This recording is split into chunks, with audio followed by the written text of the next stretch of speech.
Can you find somebody who maybe doesn't have a lot of sales experience, but that is humble, hungry, and smart? Patrick Lencioni has coined that phrase, and I've internalized it because it's so true. Humble, hungry, and smart. If you can find a salesperson that is all of those things, you can train them. Welcome to the Sales Made Simple podcast. This podcast is dedicated to helping overwhelmed outdoor living professionals, landscapers, and hardscapers just like you increase your closing rate to over 75% without doubling your workload so you can build a seven-figure business that doesn't need you. I'm your host, Joshua Gillow. Let's dig in.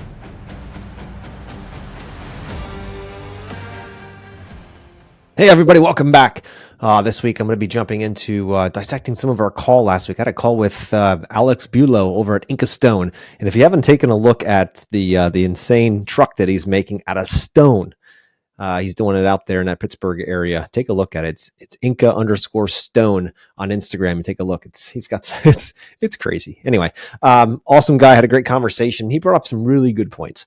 As a business owner, as an outdoor living, hardscape, landscape business owner, at a certain time, we start thinking, well, wait a minute here. How are we going to replace ourselves in the sales department? How are we going to, I just can't keep doing it anymore. The time I want to be with my family, I'm getting older. I'm just getting kind of burned out of constantly running, being in the field, doing all the sales, estimates, all of these things that are going on. So, at a certain point, we started thinking, wait a minute here. How am I going to do that? But the first question, at least the first question that came up for me when I was in those times of my career was, what's going to happen? I've worked years to do what I can do. I know what my close rate is. I know how well I'm doing out there. If it's scary to let go of those reins. It's scary to say, you know what? I'm going to hire somebody else to sell. I mean, we know that without sales, we have nothing in the business, right? Think about it. If we have great production, all the best equipment, we have the best advertisement, the best website, the best everything, but we can't sell, then we don't have any money coming in the front door. We can't pay for the things behind that door, right?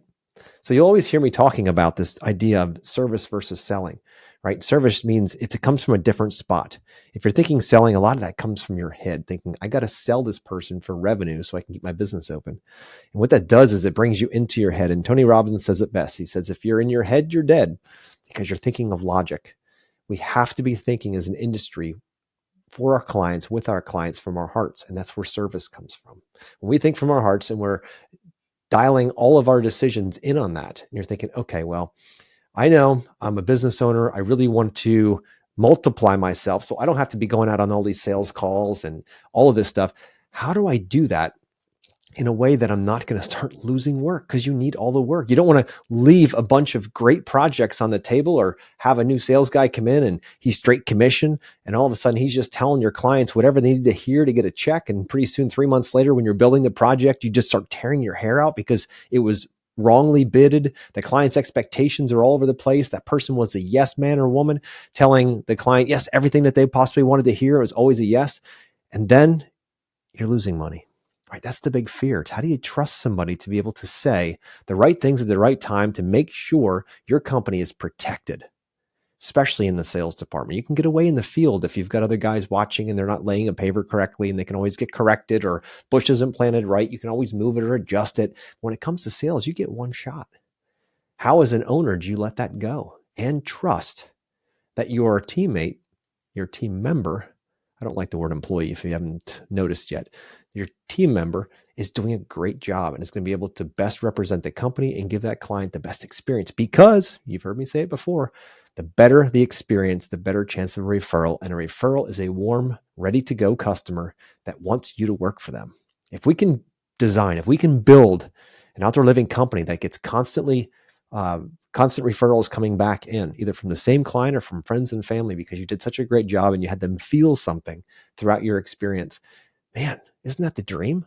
Of not having to spend tons of money on marketing because you don't have to anymore. You hear that in the last conversation with Alex. He does a lot of referral work, and that's the best kind. They pay what you ask, and for the most part, they're ready to go when you sit down and talk to them. There's not such a hard sell. So back to the original thought here as I came into this conversation, it's about how do you, as a business owner, as the primary salesperson, how do you transfer into hiring your first salesperson, and then how do you train them? That's the big question.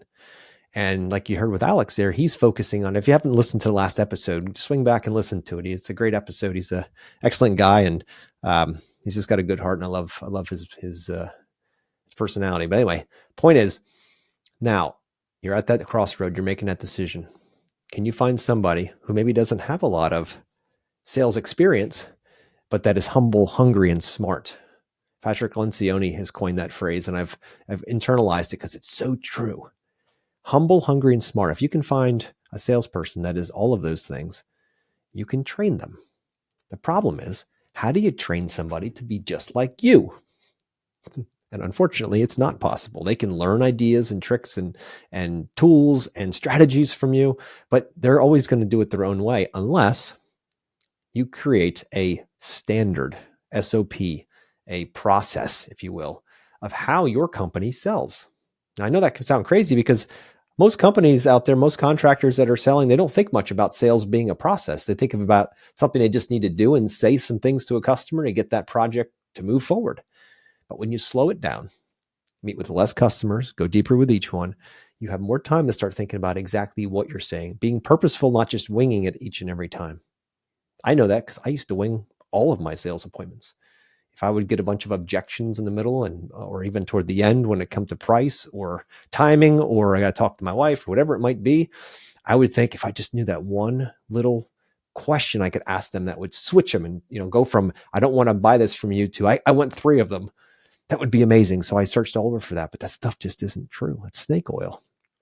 Reality is those objections come way earlier in your sales process. But if you don't have a process, you can't go in there and figure out where you need to adjust how you're approaching your client through your sales conversation in order to make it better so that you don't have to deal with those objections at the end.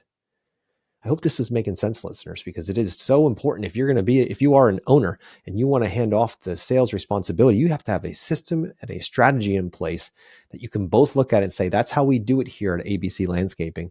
And we're going to train on that system and not be like, hey, you do it your way, I'll do it my way. We'll keep our fingers crossed that Mrs. Jones gets the same experience from both of us if she bought 2 different projects, one from each of us.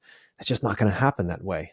If you want to build trust in your teammates and you want to build trust in your new salesperson, they need to have confidence and clarity if you want to get them excited about this kind of work, not just, hey, go figure it out and let's hope like heck you can sell stuff. We can't leave it up to guessing and can't just leave it up to keeping our fingers crossed. We have to have a system in place. And when we do, it takes tons of pressure off you as the owner because they're following the system. At least they should be, right? You've got to be watching for that, making sure they're constantly training on those things. Like going to the gym, you're not going to keep a strong physique if you're not constantly working at it. But if everyone's working at something different, then the whole company is going in different directions. It's chaos.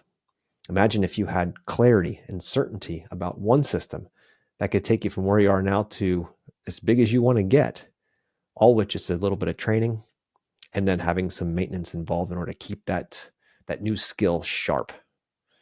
So guys, if you're listening here and you're an owner and you're thinking like, man, I'm ready to start getting somebody in the door in order to start taking on some of the sales stuff. I'm scared. It's okay to admit it, guys. I was scared too. Scared about letting that go and finally starting to own a business and not your job, getting some time back to go spend time with your family, to go do things you might want to do, like hunting or fishing or heck, whatever, driving go-karts, if that's your thing, whatever it is. If that's what you want, the first step in that is to start delegating some of these responsibilities. And sales is a big one. It's a very big one. And even if you don't want to fully delegate it, like Alex talked about, he still loves doing this. I still love doing what I was doing for years after that. But you can then choose when you go out. Maybe you choose the better times. Maybe you choose the times around the different things you want to do with your family. But at least you have a choice. It's my bigger point. So if you're out there listening, you're like, yep, it's my time. I got to do this. I've been holding off on this. I'm scared deep down, whether you want to admit it or not. I have a hard time trusting others. Are they going to run your business into the ground? Are they going to be selling people the wrong stuff? Is the pricing going to be off? All those things are simple fears. And you know about fears. Fear is a mile wide and an inch deep. So it's time. It's time to rip that Band-Aid off.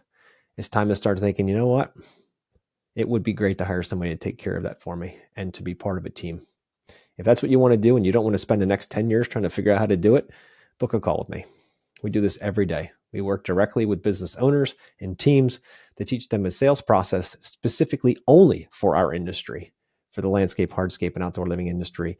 For projects that are 1,000 to 25,000, that's one option. It's our sales accelerator. Or for projects that are 25,000 and up, where you have a design involved, then we have our sales mastery process in our program that we can take you through step by step, get you trained up and train your teams. This way, even if you bring another salesperson on in 3-4 years from now, you can just send them through the process and they're going to be running on the same system. Everybody in your business is running and they're rowing in the same direction. So the boat gets to move faster and faster. Imagine everybody in a boat rowing in a different direction. That's what it often is like in most sales processes in the construction world. Everybody's just kind of winging it themselves.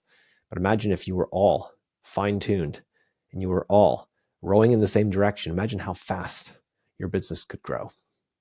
So look in the show notes. Book a call with me. I'd love to discuss what you're doing right now, how to make it better, and how you can launch from where you are to where you want to go.